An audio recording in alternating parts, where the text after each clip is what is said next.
बिस्मिल्लाहिर्रहमानिर्रहीम।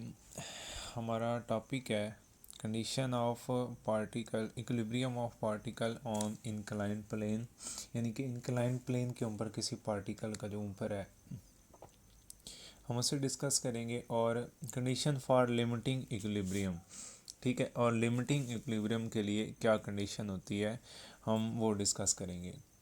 तो इसके लिए हम सबसे पहले एक इंक्लाइंड प्लेन ले रहे हैं। हम सबसे पहले ये एक इंक्लाइंड प्लेन लेते हैं। इंक्लाइंड प्लेन का मतलब होता है एक ढलवान, जैसे कि सीढ़ी एक अगर एक एंगल के ऊपर खड़ी हो तो वो भी इंक्लाइंड प्लेन होता है, या घरों के सामने जो इंक्लाइंड की हुई होती है, जो ढलवान बनी हुई होती है, वो परफेक्ट एग्जाम्पल है किसकी, इंक्लाइंड प्लेन की। और ये हॉरिजॉन्टल हमारे सरफेस, या इसे हम क्या कह लेते हैं, ये ज़मीन है, और ये जो एंगल बना रही है ज़मीन के साथ, ये इंक्लाइंड या ढलवान जो एंगल बना रही है उसे हम क्या कह देते हैं, उसे हम अल्फ़ा का नाम दे रहे हैं, उसे हम अल्फ़ा नाम दे रहे हैं। और हम कंसीडर करते हैं कि हमारे पास यहाँ पर एक मैस मौजूद है, ठीक है, या कोई एक ब्लॉक मौजूद है। अब ये हो क्या रहा है, अब इस मैस का जो वेट है वो वर्टिकली डाउनवर्ड एक्ट कर रहा है।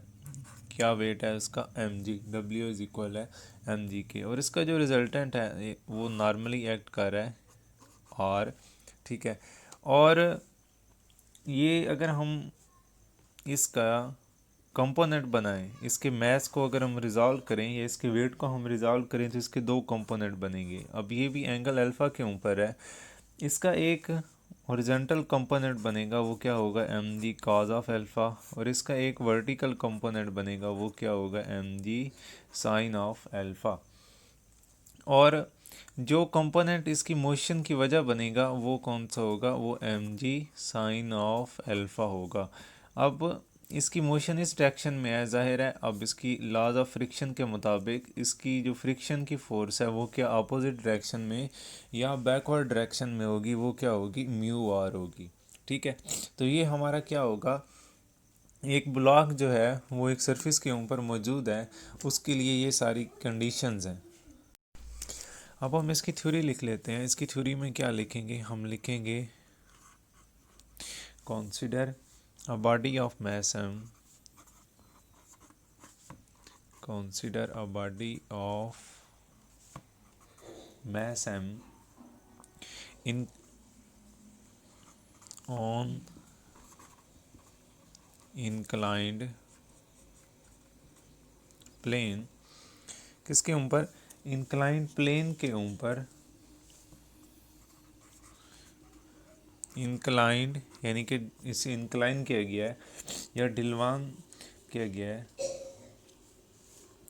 Inclined at angle of inclination, angle of inclination क्या है, वो अल्फ़ा है। यानी कि इस प्लेन को, इस मैस को, इस बॉडी को जिस ढलवान के ऊपर रखा हुआ है वो कौन से एंगल के ऊपर इंक्लाइंड है, वो हॉरिजॉन्टल सरफेस से अल्फ़ा एंगल के ऊपर इंक्लाइंड है, ठीक है। The body is at point, the body is at point of sliding. अब बॉडी क्या है, स्लाइडिंग पॉइंट के ऊपर है, यानी कि स्लाइड होने वाली है अंडर इट्स वेट, इसके वेट के अंडर, ठीक है। देन तो फोर्स क्या होगी, फोर्स आर इन लिमिटिंग, यानी कि जो फ्रिक्शन की फोर्स क्या होगी, वो होगी लिमिटिंग इक्विलिब्रियम में। अब बॉडी क्या है, वो रेस्ट की हालत में है, यानी कि स्लाइड होने के करीब है, अभी स्लाइड हुआ नहीं है, तो लाज ऑफ मोशन के मुताबिक उस वक्त जो उसकी फ्रिक्शन होती है वो उसकी लिमिटिंग फ्रिक्शन होती है। अभी बॉडी स्लिप हुआ नहीं है लेकिन होने के करीब है, ठीक है, एट पॉइंट ऑफ स्लिपिंग है, तो उस सूरत में उसकी जो फ्रिक्शन होगी उसे क्या कहते हैं, उसे लिमिटिंग फ्रिक्शन कहते हैं। और उसकी क्या वैल्यू होती है, F is equal to mu R. Mu यहाँ पर क्या है, कोफिशिएंट ऑफ, और म्यू यानी कि एंगल ऑफ फ्रिक्शन वो किसके इक्वल होगी, वो tan लैम्डा के इक्वल होगी।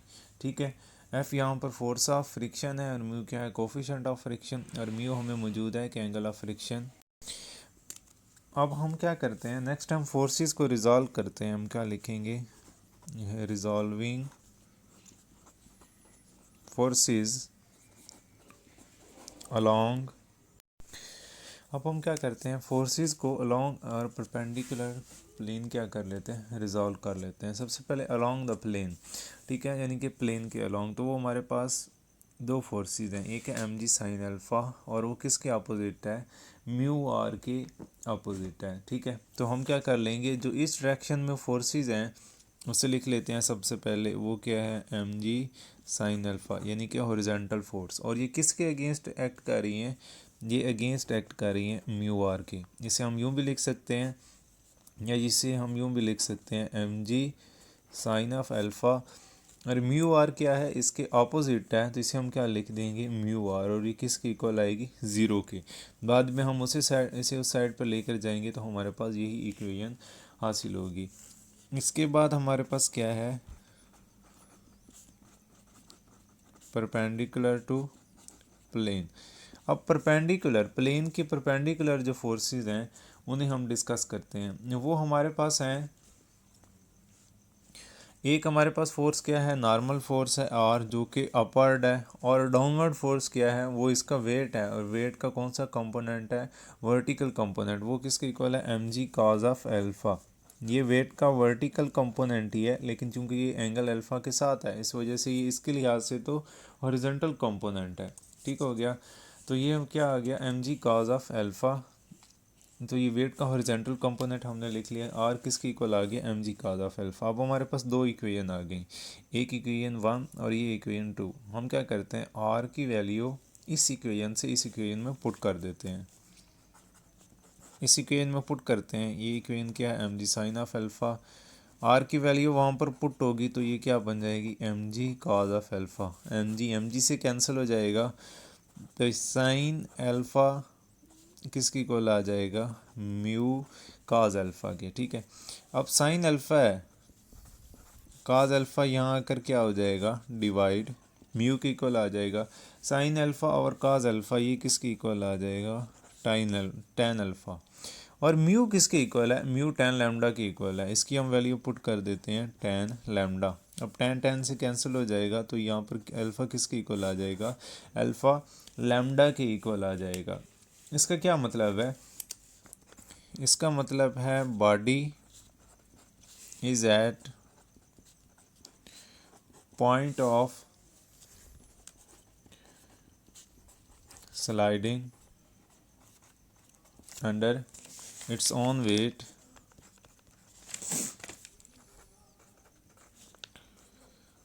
बॉडी अपने वेट के ज़ेरे असर क्या है, पॉइंट ऑफ स्लाइडिंग पे है, if angle of friction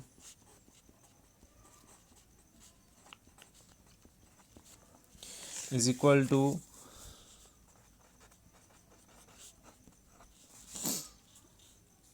inclination of plane.